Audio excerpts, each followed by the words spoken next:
ating saliksikin bago pa dumating ang pananakop ng mga western,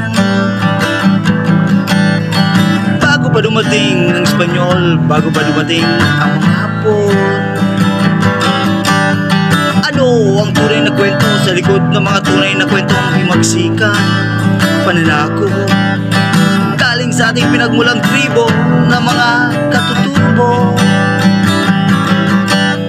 Ikaw, gusto mo bang alamin kung anong tribo ka nahanay? Ano ang tunay mong pinagmulan?